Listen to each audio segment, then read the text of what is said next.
마가복음 66번째 시간입니다. 제목은 온 힘을 다해 사랑하고 있는가입니다. 사람과 가장 비슷한 동물을 꼽자면 침팬지라고 합니다. 유전자가 무려 98.8%가 동일하다고 해요. 1.2%밖에 차이가 나지 않는 것이죠. 심지어 침팬지 IQ는 80이 넘는다고 하는데 보노보 침팬지는 무려 120 정도가 된다는 설이 있어요. IQ가 120 정도가 된대요. 아마 이 자리에 있는 여러분들 대다수보다 더 높을지도 모르겠습니다. 뉴스를 본 적이 있어요. 훈련된 침팬지는 간단한 알파벳 정도를 구분할 수가 있다고 합니다.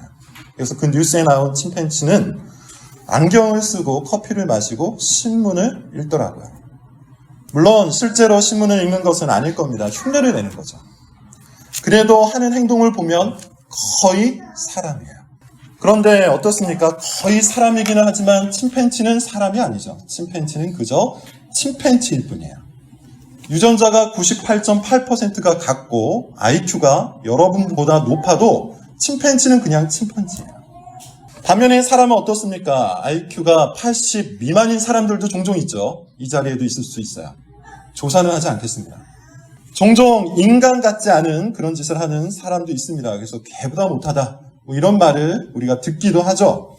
그러나 아무리 사람 같지 않아도, 아무리 사람의 자격에 미달이 되어도 사람은 사람인 거예요. 사람은 개가 될 수 없고 사람은 침팬지가 될 수가 없습니다. 그렇다면 이 침팬지와 사람을 구분하는 기준이 뭘까요? 질문을 좀 바꿔보겠습니다. 침팬지와 사람을 구분하기 위해 우리는 노력이 필요합니까? 스캔을 해서 유전자 검사를 하고 정밀 조사를 해야만 구분할 수 있습니까? 그렇지 않죠. 그냥 압니다. 척 보면 알아요. 척 보면 침팬지는 침팬지로 사람은 사람으로 알게 되어 있어요. 침팬지가 아무리 사람 흉내를 내도 사람이 될 수 없듯 사람이 아무리 사람 같지 않아도 사람은 사람인 거예요. 사람은 사람이라는 존재 양식 속에 존재하기 때문입니다. 말이 조금 어려운데 사람은 사람이라는 존재를 이루는 모든 것을 갖추고 있기 때문에 특별한 노력 없이도 우리는 사람을 구분할 수 있단 말이죠. 사람은 사람이기에 사람처럼 말합니다. 사람은 사람이기에 사람처럼 행동하고 사람처럼 사는 거야. 너무나도 당연한 거라 오히려 설명하기가 굉장히 어려워요. 사람은 사람이라는 존재에 걸맞은 삶의 양식을 너무나도 자연스럽게 취하고 행동하는 그런 존재입니다. 마치 그런 것처럼 위선자와 신자는 분명하게 구분이 돼요. 성경에 의하면 위선자와 신자는 분명하게 구분이 돼요. 위선자는 거의 그리스도인이죠. 침팬지의 DNA가 98.8%가 똑같은 것처럼 위선자도 거의 그리스도인이에요. 위선자는 거의 모든 부분에 있어서 그리스도인 흉내를 낼 줄 압니다. 심지어 그리스도인을 능가하는 부분도 있죠. 열심히 흉내를 낼 줄 알기 때문이에요. 그러나 위선자와 그리스도인, 위선자와 신자 사이에는 결정적인 차이가 있어요. 몇 주 동안 계속해서 말씀을 드리고 있는 것처럼 사랑입니다. 사랑은 그리스도인이라는 존재의 존재 양식이요, 삶의 방식인 거예요. 사랑하는 사람은 그리스도인이요, 사랑하지 않는 사람은 모든 것을 다 갖추었어도 모든 것을 다 행하여도 그리스도인이 아닙니다.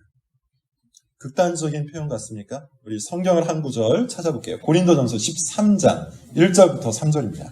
고린도전서 13장 1절부터 3절을 같이 함께 읽어보도록 할게요. 쓰셨으면 한 목소리로 읽어볼게요. 자, 읽습니다. 시작. 내가 사람의 방언과 천사의 말을 할지라도 사랑이 없으면 소리나는 구리와 울리는 꽹과리가 되고, 내가 예언하는 능력이 있어 모든 비밀과 모든 지식을 알고 또 산을 옮길 만한 모든 믿음이 있을지라도 사랑이 없으면 내가 아무것도 아니요, 내가 내게 있는 모든 것으로 구제하고 또 내 몸을 불사르게 내줄지라도 사랑이 없으면 뭐라고 합니까? 온갖 신령한 말을 해도 사랑이 없으면 소음에 불과하대요. 거룩한 말, 경건한 말, 교리적인 말, 신학적인 말을 아무리 많이 한다 할지라도 사랑이 없으면 그것은 다 잡음이요 소음일 뿐입니다. 신학과 교리로 철저히 무장하여도 그렇게 신령한 지식을 아주 많이 알아도 사랑이 없으면 뭐라고 합니까? Nothing. 아무것도 아니래요. 심지어 믿음이 충만해서 큰 일을 행해도 사랑이 없으면 빈 껍데기입니다. 각종 선행을 하고 구제를 하고 열심히 헌신을 하여도 사랑이 없으면 아무것도 얻지 못한다고요. 사랑이 없으면 그리스도인이 아닌 거예요. 고린도전서 13장 우리가 읽은 이 말씀은 정확히 지난주 설교 시간에 했던 교훈과 일치를 해요. 지난주 설교 시간에 서기관이 등장을 했는데 서기관은 어떤 존재입니까? 신령한 말을 하는 존재죠. 백성들을 가르치는 율법 교사였잖아요. 그러니 항상 율법을 말했고 항상 신령한 언어를 사용했어요. 신학과 교리는 또 얼마나 많이 알았겠습니까? 율법도 굉장히 잘 지켰어요. 탈무드를 따라 선행도 많이 하고 자선도 힘써 베풀었습니다. 그런데 이 모든 행위의 동기 뒤편에는 무엇이 있었다고 했죠? 사랑의 동기가 아니요 자기 욕망의 동기로 이 일을 했다고 했죠. 자기의 영광을 취하는 것이 목적이었다는 겁니다. 사람들에게 보여서 그래서 사람들로부터 자기가 원하는 대접을 받고 자기가 원하는 높임을 받고 자기가 원하는 평판을 얻고자 이 일을 했던 겁니다. 요약을 하자면 서기관은 사람을 무엇으로 여긴 겁니까? 자기 영광의 도구로 여긴 거예요. 자기 욕망의 수단으로만 여긴 겁니다. 지난주에 살펴봤던 본문을 다시 한번 짚어보겠습니다. 우리 38절, 39절. 38절, 39절 같이 함께 읽어볼게요. 읽습니다. 시작. 예수께서 가르치실 때에 이르시되 긴 옷을 입고 다니는 것과 시장에서 문안받는 것과 회당의 높은 자리와 잔치의 윗자리를 이 문장에서 핵심이 뭐라고 했죠? 서기관을 삼가라, 서기관을 멀리하라, 서기관을 주의하라 라는 뜻이에요. 어떤 서기관입니까? 지난주에도 말씀을 드린 것처럼 세 개의 수식어가 있다고 그랬어요. 첫째는 긴 옷을 입고 다니는 서기관을 삼가라고 하죠. 무슨 뜻입니까? 긴 옷은 서기관 신분을 보여주는 의복이라고 했어요. 알아달라는 것이죠. 그런 옷을 입고 돌아다니는 이유가 어디에 있는 겁니까? 나는 너희랑 다르다. 나는 너희랑 달리 고귀하다. 나는 너희가 존경할 만한 위치에 있으니 너희가 알아서 나를 높여달라. 두 번째, 시장에서 문안을 받는 서기관을 삼가라고 합니다. 당시 유대인 사회에는 몇 가지 관례법이 있었다고 했죠. 그 중에 하나가 뭐라고 했습니까? 토라를 많이 아는 사람에게 토라를 적게 아는 사람은 반드시 뭘 해야 한다? 인사를 해야 한다고 했어요. 그래서 서기관은 일부러 시장을 돌아다닌 겁니다. 사람들에게 인사를 받기 위해 돌아다닌 거예요. 무슨 뜻입니까? 그래, 너희가 나보다 아래니 그것을 잊지 말아라. 나에게 늘 인사하면서 너희의 그 낮은 위치, 나보다 낮은 위치를 잊지 말아라. 그런 우월감을 느끼고 싶었던 거예요. 셋째, 회당의 높은 자리와 잔치 윗자리를 원하는 서기관을 삼가라고 합니다. 당시에는 높은 사람일수록 어떤 모임의 중앙에 위치하고 좋은 음식을 대접받는다고 했죠. 서기관은 어디에 가든지 늘 대접을 받고 싶었던 겁니다. 아마도 이런 마음이었을 거예요. 난 당연히 리더다. 난 당연히 중심에 서야 한다. 난 당연히 주목을 받아야 한다. 난 그 정도의 실력이 있고 그 정도의 재능이 있다. 이런 생각을 갖고 모든 모임의 중앙에 스스로가 앉은 거예요. 이 세 가지 특징, 이 세 가지 서기관의 특징은 모두 위선자의 특징입니다. 위선자의 마음을 지배하는 것 무엇입니까? 철저하게 자기 욕망이죠. 사람들은 이 자기 욕망을 실현시킬 수단일 뿐이에요. 위선자에게는 그래요. 사랑과 섬김의 대상이 아니에요. 나를 높여주고 나를 대접해주고 나를 좋게 평가해 줘야 하는 나를 위한 도구일 뿐인 겁니다. 이 욕망이 언행을 지배해요. 위선자는 그래요. 이 욕망이 관계를 장악해요. 위선자는 그래요. 이 욕망이 심지어 신앙 활동까지도 규정을 합니다. 위선자는 그래요. 그래서 위선자는 거의 그리스도인인 거예요. 지난 시간에 말한 것처럼 우리는 이 욕망을 우리 마음속에서 찾아내야 합니다. 여러 가지 이유가 있는데 그 중에 하나는 지금 우리가 살아가고 있는 이 시대가 이 욕망을 권장하고 있기 때문이죠.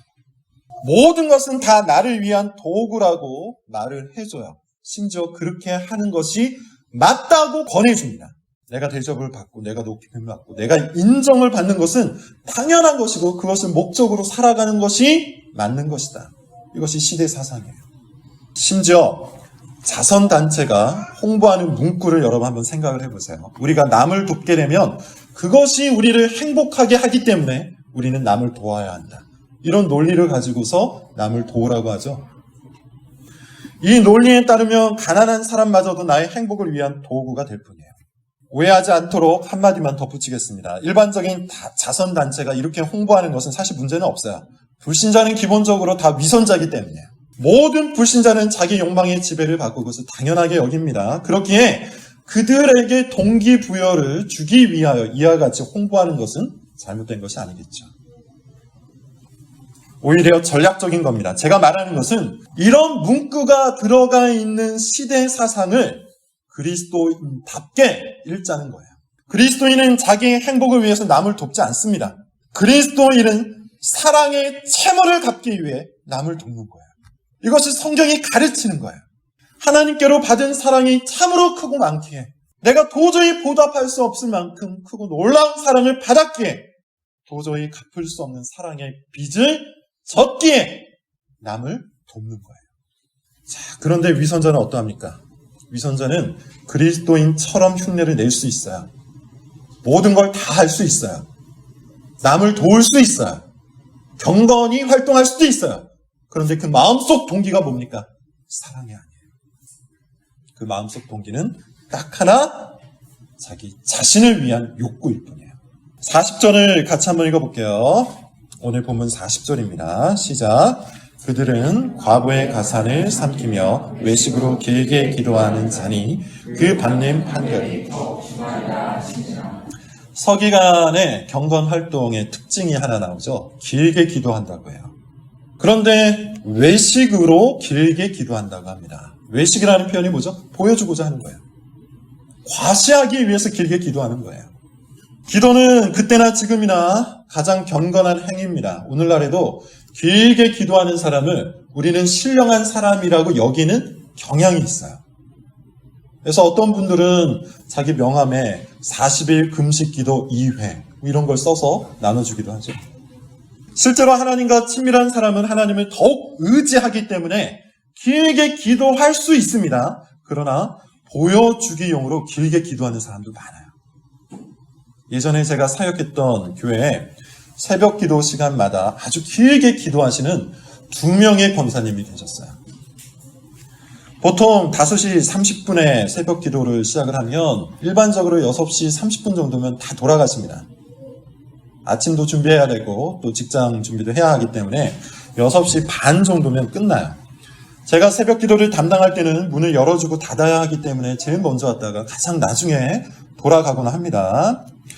그런데 이 2 권사님 때문에 항상 늦게 문을 닫았어요. 오래 기도할 때는 8시 반, 심지어 9시까지도 2분이 기도를 할 때도 있어요. 처음에는 정말로 경건하신 분인 줄 알았죠. 그런데 나중에 알고 보니 이 2 권사님이 라이벌 관계였고 사이가 굉장히 안 좋았어요. 그래서 경쟁을 한 겁니다. 내가 저 인간보다는 더 늦게까지 있다가 가겠다. 오로지 이 일념 하나로 9시까지, 9시 반까지 있었던 거예요. 이런 경우에는 여러분 어떻습니까? 길게 기도하는 것이 아무런 의미가 없죠. 소용이 없는 거예요. 이 권사님들은 하나님을 사랑해서 하나님을 의지해서 기도한 것이 아니고 하나님을 이용하여 상대를 이기고 싶어 길게 기도한 거예요. 하나님도 이용의 대상이요 사람도 이용의 대상일 뿐인 것이죠. 서기관도 그랬습니다. 자기 신앙을 과시하기 위해서 길게 기도한 것에 불과해요. 이 서기관의 신앙이 가짜라는 것은 무엇을 통해서 증명이 되죠? 이웃을 대하는 모습을 통해 증명이 되죠. 과부의 재산을 삼켜버렸다고 해요. 서기관의 마음속에는 사랑의 동기라는 것이 전혀 없습니다. 그것이 1차적으로는 이웃과의 관계에서 드러나는 것이고 2차적으로는 하나님과의 관계에서 드러나는 거예요. 이 부분은 이미 많이 설명을 드렸기 때문에 더 설명하지 않고 넘어가도록 하겠습니다.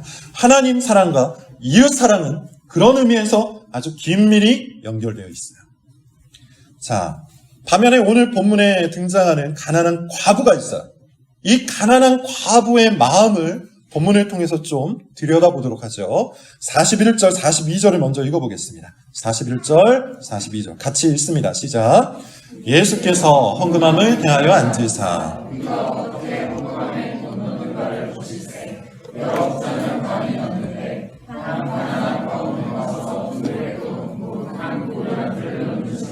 이제 장면이 바뀝니다. 지금까지 예수님은 서기관, 바리새인, 대제사장 등등과 논쟁을 하고 계셨죠. 이제 그들을 멀리하고 제자들과 함께 성전 안, 아마도 여인의 뜰 가운데 있었던 것 같아요.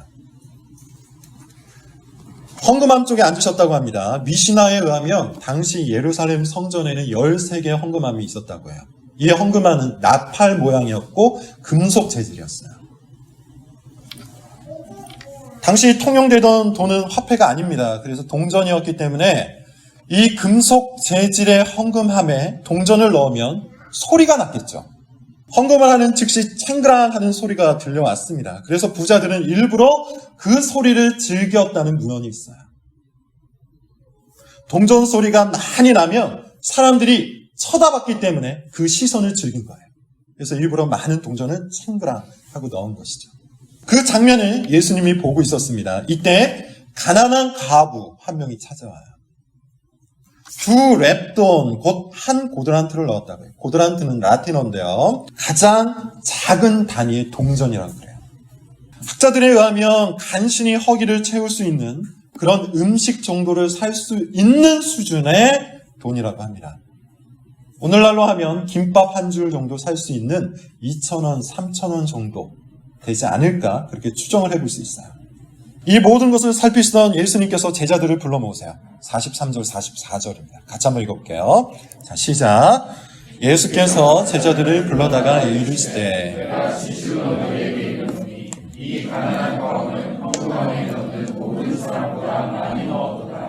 그들은 다 풍족한 중에서 넣었거니와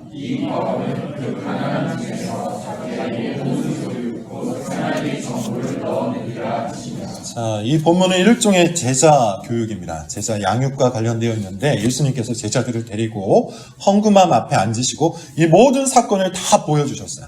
그리고 나서 제자들을 따로 불러서 사건에 대한 해석, 사건을 통한 교훈을 전달해 주시죠. 교훈은 굉장히 간단합니다.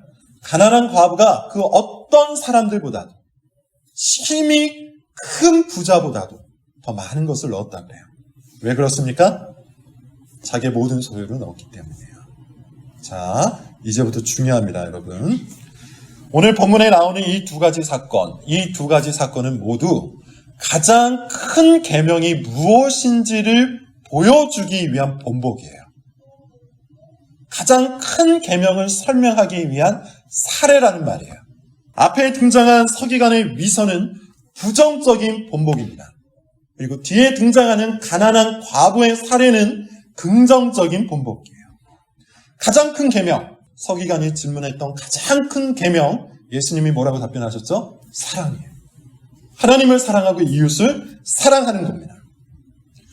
서기관은 모든 것을 다 행하는 것처럼 보였지만, 모든 율법을 다 지키는 것처럼 보였지만 사실 아무것도 행하지 못했죠. 아무것도 행하지 않았어요. 하나님을 사랑하고 이웃을 사랑하는 동기로 그것을 한 것이 아니기 때문이에요. 반면에 가난한 과부는 어떻습니까? 참으로 적은 것을 드렸지만 사실 많은 것을 행하였죠. 사랑의 동기로 그 일을 했기 때문이에요. 얼마나 많은 사역을 하는가, 얼마나 탁월한 일을 성취하는가, 얼마나 제대로 사는가, 이것보다 중요한 것이 있어요. 내가 과연 그 일을 내가 과연 그 헌신을, 내가 과연 그 사역을 사랑의 마음으로 하는가? 이겁니다. 서기관은 오직 자기 욕망을 위하여 하나님과 이웃을 수단으로 여기며 많은 일을 했어요. 탁월하게 무엇인가를 성취했어요. 그러나 사실 그는 아무것도 하지 않은 것이죠. 반면에 가난한 갑은 어떻습니까?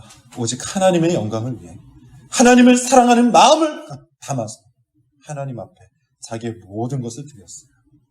그래서 그녀는 아주 작은 것을 드렸지만 사실 많은 것을 행한 것이죠. 이제 오늘 본문에서 우리가 얻을 수 있는 교훈이 무엇인지 한번 생각을 해봅시다. 크게 세 가지라고 생각해요. 첫째, 우리는 오늘 본문을 통해 우리 마음속을 면밀하게 관찰해야 돼요. 우리 마음의 동기를 점검해야 한다는 겁니다. 이것은 교회의 사역만 말하는 것이 아니에요. 우리 인생 전부를 포함해요. 우리의 사회생활도 포함해요. 우리가 무엇인가를 행하는 동기, 그 뒤편에 무엇이 있습니까? 자기 영광과 자기 욕망의 충족입니까? 만약에 그렇다면, 만약에 그런 동기로 그 일을 하고 있다면 여러분은 하나님과 사람을 도구와 수단으로 여기고 있을 겁니다. 우리가 무엇인가를 말하는 동기는 어디에 있습니까? 왜 우리가 교리를 말하고 왜 신학을 말합니까? 그 동기는 어디에 있습니까? 정말 하나님의 영광과 이웃을 섬기기 위함입니까? 아니면 자기의 탁월함을 증명하기 위함입니까? 우리가 무엇인가를 선택하는 동기, 여러분의 사회생활에서, 가정생활에서 무엇인가를 선택하고자 하는 그 마음속 동기는 뭡니까? 우리는 과연 하나님을 사랑하고 이웃을 사랑하고자 그렇게 행동하고 그렇게 말하고 그렇게 선택하고 있습니까? 이것은 수없이 반복하여 강조해도 모자람이 없는 교훈이에요. 우리가 읽은 이 본문의 위치, 지리적 위치가 어디입니까? 예루살렘 성전이죠. 이 예루살렘 성전은 누가 지어줬다고 했죠? 에돔 족속인 헤롯 대왕이 지어준 성전이에요. 헤롯 대왕은 유대인들의 마음을 사기 위해서 크고 웅장하고 화려하게 예루살렘 성전을 지어줬다고 했어요. 그래서 이 성전은 솔로몬 성전 못지 않았습니다.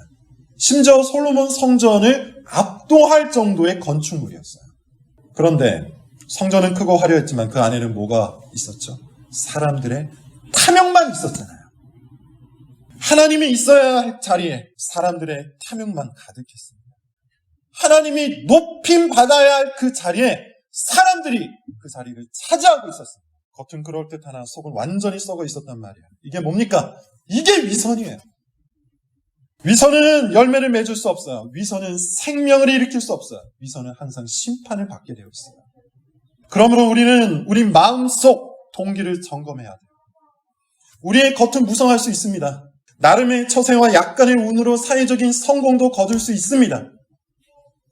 교회 생활을 잘해서 교회 안에서 평판과 인기도 얻을 수 있습니다. 그러나 위선이라는 방식으로 성공과 평판을 획득하였다면 그것은 사실 아무것도 아닌 거예요. 위선은 사랑이 아니기 때문이에요. 위선자는 사랑을 열심히 흉내낼 수 있지만 그것은 사랑이 아니죠. 위선자가 행하는 사랑이라는 것은 사랑하는 모습을 보여주고 싶은 욕망의 발현일 뿐이에요. 사랑이 많다는 평판을 얻기 위한 전략일 뿐이에요. 그러므로 여러분, 마음속 동기를 점검하세요. 두 번째, 오늘 본문을 통해서 우리가 얻을 수 있는 교훈, 그리고 적용점은 이겁니다. 온 힘을 다해 사랑해야 돼요. 하나님 사랑에 붙은 수식어를 여러분 한번 보세요. 예수님이 뭐라고 정리를 해주시죠? 마음을 다하고 지혜를 다하고 힘을 다하여 주 너의 하나님을 사랑하라고 하죠. 이웃 사랑에 붙은 수식어도 한번 보세요. 자기 자신과 같이 남을 사랑하라고 합니다. 가난한 과부가 그것을 잘 보여주고 있어요. 그는 자기의 생활비 전부를 드렸습니다. 이런 구절을 대할 때 여러분, 우리에게 항상 요구되는 것이 하나 있습니다. 극단을 경계하다가 극단에 빠지는 것, 이것을 경계해야 돼요. 무슨 말입니까? 예를 들어 오늘 본문 앞에서 오늘 본문을 통해서 우리가 가장 흔히 듣는 설교 어떤 것이죠? 과부처럼 헌금하자는 얘기잖아요. 그래서 오늘 본문은 건축을 앞두고 있는 교회가 가장 좋아하는 본문 중에 하나입니다. 가난한 과부도 저렇게 자기 재산 전부를 하나님 앞에 드렸는데 우리는 뭐냐? 하면서 헌금을 계속해서 요구할 수 있는 본문으로 사용이 되죠. 당연히 그런 식의 적용은 무리가 있습니다.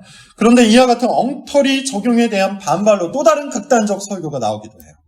오늘 본문은 헌금과 전혀 상관이 없다는 식으로 설교하는 것이죠. 가난한 과부가 생활비 전부를 헌금할 수밖에 없게 만든 당시 종교 시스템에 대한 비판, 이런 설교도 오늘 본문과 상관이 없는 설교예요.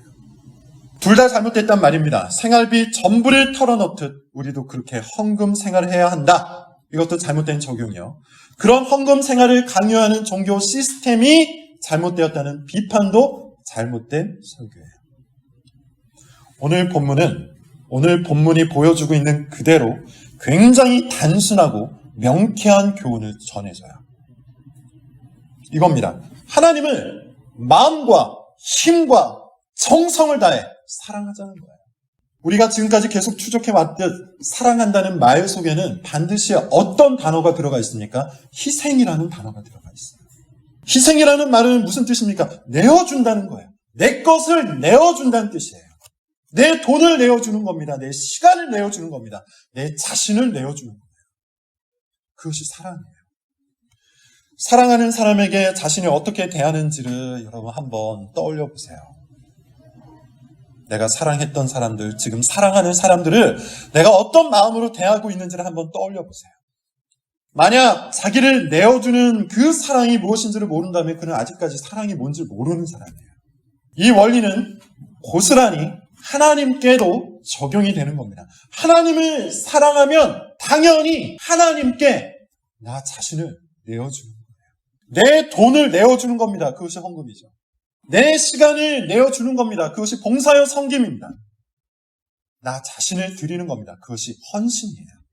그러므로 사랑의 마음과 헌신의 삶은 분리되지가 않는 겁니다. 그냥 한 뭉치예요. 가난한 과부가 자기의 생활비 전부를 드릴 수 있었던 이유, 그 동기는 뭡니까? 하나님을 사랑하기 때문에 그와 같은 헌신을 할 수 있었던 거예요. 사랑은 헌신하게 만듭니다. 사랑은 힘을 다하게 합니다. 사랑은 열심을 일으키고 사랑은 열정을 다하게 해요. 그런 의미에서 세 번째, 이제 마지막 권면입니다. 온 힘을 다해 여러분의 삶 속에 사랑이라는 삶의 방식을 만들어 나갈 것을 권합니다. 그리스도인에게 있어 인생의 중요한 목표는 탁월함이 아니에요. 사랑이에요. 다시 오늘 설교의 주제입니다. 가장 중요한 문장이에요. 그리스도인에게 있어 인생의 가장 중요한 목표는 탁월함이 아니라 사랑함이에요. 하나님 앞에서 우리는 탁월함에 대해 평가를 받지 않습니다. 사랑함에 대해서 평가를 받습니다. 위선자는 탁월한 신앙인이 될 수 있어요. 당시 서기관처럼, 당시 바리새인처럼 굉장히 탁월하다는 평판을 얻는 그런 신앙인이 얼마든지 될 수 있어요. 신학을 공부하고 교리를 공부해서 그 지식을 사람들 앞에서 달달달달 말할 수 있어요. 교회 생활을 정말로 성실하고 충성스럽게 다하여 신앙이 좋다는 평가도 얻을 수 있어요. 사회 속에서도 자신의 재능과 은사를 뽐내서 높은 자리로 올라갈 수도 있어요. 사회적인 신분이 상승할 수도 있어요. 그러나 위선자는 사랑하는 신앙인이 될 수가 없습니다. 사랑을 흉내는 낼 수 있을지언정 정말 마음을 다해, 정성을 다해, 힘을 다해 사랑하는 신앙인이 될 수가 없어요. 그러므로 사랑이라는 삶의 방식을 만들어가는 것은 우리에게, 그리스도인에게 선택의 문제가 아닙니다. 온 힘을 다해서 집중하여 우리의 삶 전부를 사랑 안에 몰아 넣어야 하는 거예요. 세 가지 질문 한번 던져볼 테니 점검을 해보십시오. 하나, 우리는 교회에서 사랑하기 위해 온 힘을 다하고 있습니까? 둘, 우리는 가정에서 사랑하기 위해 온 힘을 다하고 있습니까? 셋, 우리는 사회에서, 직장에서 사랑하기 위해 온 힘을 다하고 있습니까? 이 세 가지 영역은, 이 세 가지 현장은 하나님께서 우리에게 주신 삶의 현장이에요. 교회와 가정과 사회, 직장, 이 세 가지 현장은 하나님께서 우리에게 주신 삶의 현장인데 이 현장을 주신 이유가 뭘까요? 이 세상에서 탁월하여져서 우리를 뽐내라고 그 현장을 주신 겁니까? 하나님께서 이와 같이 이 현장들을 우리에게 주신 이유는 우리로 하여금 그 자리에서 하나님을 사랑하고 이웃을 사랑하도록 주신 거예요. 하나님께서 우리에게 주신 모든 것들은 우리의 탁월함을 위해 주신 것이 아니라 우리가 사랑하도록 주신 겁니다. 침팬지와 사람이 너무나도 당연히 구분되듯 위선자와 신자도 너무나도 당연히 사랑을 기준으로 구분된다는 사실을 잊지 마십시오. 사랑이 기준입니다. 사랑하지 않으면 아무것도 아닙니다. 기도하겠습니다.